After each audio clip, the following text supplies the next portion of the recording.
Kinilala ng Bureau of Fire Protection o BFP ang mga personnel na naging bahagi ng response operations sa collapse structure incident sa Balibago, Angeles City sa isang awarding ceremony na isinagawa nitong June 15, 2026. Pinangunahan ng seremonya ng mga opisyal mula sa BFP National Headquarters sa pangunguna ni Chief Superintendent Wilfredo Rico Nil Quan Chu, Officer in Charge ng BFP, kasama sina Fire Chief Superintendent Robert Pasis, Director for Operations, Fire Chief Superintendent Rizal de Castro, Director for Intelligence and Investigation, at Chief Superintendent Renato Capus, Director for Special Rescue Force.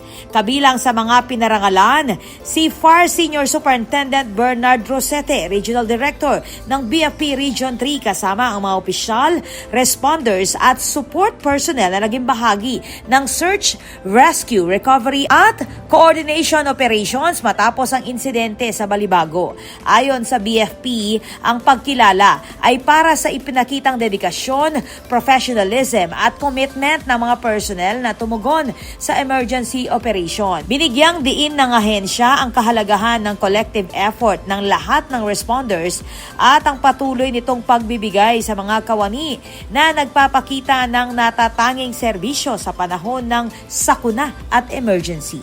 Ako po, Patricia Mamangon para King News Force Pampanga. Balitang tutuking Balen, susuyo.